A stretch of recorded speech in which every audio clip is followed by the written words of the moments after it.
Welcome to Bharati coaching centre. आज का जो टॉपिक है काफ़ी इंपॉर्टेंट आप लोगों के लिए होने वाला है। जो टॉपिक को स्टार्ट करने से पहले जो हमारे चैनल पर पहली बार आए हैं, इस चैनल को कर लेना सब्सक्राइब, जिससे कि आप लोगों को आने वाले नोटिफिकेशन भी मिलते रहे। तो आप आज का जो टॉपिक है हमारे पास पाइथागोरस थ्योरम के टॉपिक है। आपको पाइथागोरस थ्योरम कैसे करना है उसके बारे में मैं आपको बताऊंगा। तो जल्दी जल्दी से देखते हैं इसके बारे में। तो सबसे पहले अगर मैं बात बताऊं आपको, ये हमारे पास इसमें बच्चों आप सब लोग जानते हैं ये क्या होता है, हमारे पास इसका बेस होता है। ठीक है, इसको क्या बोला जाता है, इसका बेस बोला जाता है। अगर हम इसकी बात करें, ये हमारे पास इसका परपेंडिकुलर होता है। क्या होता है ये? परपेंडिकुलर। तो परपेंडिकुलर के बहुत सारे नाम आप जान सकते हैं। इसी को परपेंडिकुलर को आपकी बुक में इसको हाइट के नाम से आपको बताया गया है, परपेंडिकुलर को हाइट के नाम से आपको बताया गया है, और साथ ही साथ इसको अल्टीट्यूड भी बोला जाता है। ये वाली बात आपको समझ में आ गई। और बच्चों ये इसमें लॉन्गेस्ट साइड होती है, इसको क्या बोलते हैं हम? Longest side. तो लॉन्गेस्ट साइड को ही बोला जाता है क्या? हाइपोटेनियस। क्या बोला जाता है इसको? हाइपोटेनियस। तो यहाँ से हम इसी के बेसिस पर कैसे इसको सोल्व करते हैं, इसी वाली थ्योरम को हमने यहाँ पे क्या बोला गया है? Pythagoras theorem. क्या बोलेंगे इसको? Pythagoras theorem. तो इसी वाली थ्योरम को आज मैं आपको सोल्व करने के लिए सोल्व करना सिखाऊंगा। तो इसको सोल्व कैसे करना है आपको, इसके बारे में सबसे पहले आपको एक फॉर्मूला मैं आपको बता दे रहा हूं। हाइपोटेनियस का स्क्वायर यानी this is the longest side, इसका square plus is equal to आपको क्या कर देना है इधर? हाइट का स्क्वायर। हाइट का स्क्वायर आपको कर देना है प्लस जो ये आपको बेस दे रखा है, इसमें आप बेस का स्क्वायर कर देंगे। ये वाली बात आपको समझ में आ गई होगी इतनी। तो यानी आप हाइपोटेनियस की जगह यहाँ पे लॉन्गेस्ट साइड भी लिख सकते हैं। आपकी बुक में इसको ABCD, इसका अगर नाम लिख देते हैं हम यहाँ पे ABC। सपोज करो B राइट एंगल बन रहा है हमारे पास, तो यहाँ पर इसको AC का स्क्वायर भी बोल दिया जाता है, यानी ये AC का स्क्वायर है। इस तरीके से आपको दिया जाता है। तो आप लोग काफ़ी कंफ्यूज रहते हैं, वहाँ से आप कंफ्यूजन नहीं होना है। ऑलवेज जो ये लॉन्गेस्ट साइड होगी यही हमारे पास क्या होगी? हाइपोटेनियस होगी। ये नाम चेंज हो सकते हैं, कभी आप इनके चक्कर में रहे, नहीं तो आपका गलत हो जाएगा एग्जाम में। ठीक है, तो इन नाम को मैं हटा ही देता हूँ यहाँ से। आप इस तरीके से ध्यान रखेंगे इसको बहुत अच्छे से।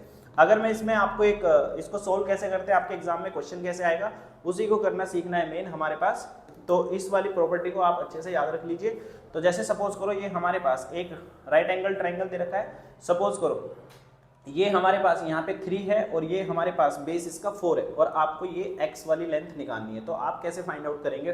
तो इसी तरीके से आपको फाइंड x करना है। तो बच्चों आपको पता है ये वाली प्रॉपर्टी, हाइपोटेनियस का square is equal to height का स्क्वायर प्लस के बेस का स्क्वायर। तो हाइपोटेनियस की जगह हमारे को कितना दे रखा है? x का square is equal to height कितना दे रखा है? यहाँ पे देखो 3 दे रखा है, तो 3 का स्क्वायर, और बेस हमारे पास कितना है? 4 का स्क्वायर।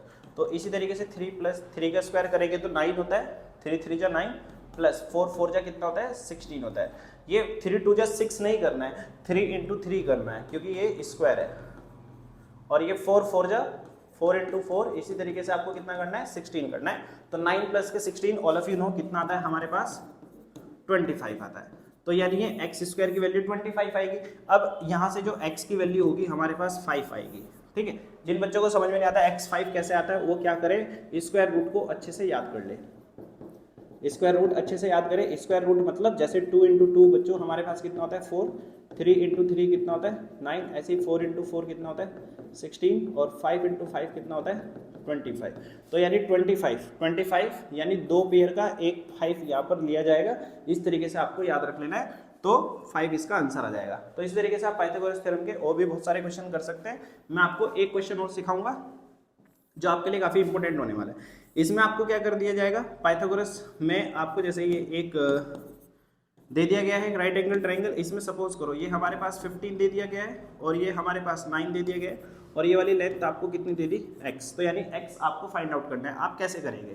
तो जब आपको पाइथागोरस थ्योरम आपको मैंने बताई, उसको कैसे सोल्व करना है, तो all of you know hypotenuse का स्क्वायर, फिर से वही लिख देना, परपेंडिकुलर का स्क्वायर लिख लो या फिर हाइट का स्क्वायर लिख लो, आपकी मर्जी है, प्लस बेस का स्क्वायर। ठीक है भाई, और हाइपोटेनियस कितना है हमारे पास? 15, तो 15 का स्क्वायर हो जाएगा। परपेंडिकुलर हमें फाइंड आउट करना है, तो इसकी जगह एक्स स्क्वायर प्लस बेस कितना है बच्चों?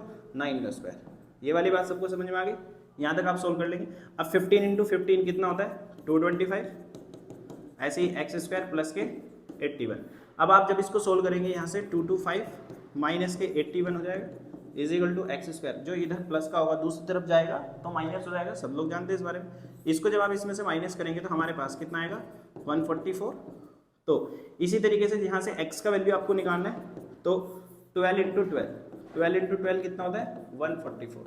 तो इसी तरीके से x का वैल्यू कितना जाएगा 12 सेंटीमीटर। ये सेंटीमीटर नहीं दिया तो वहाँ पे जितना भी यूनिट होगा, जो भी आपको क्वेश्चन में यूनिट दिया जाएगा वो इसका फाइनल आंसर आ जाएगा।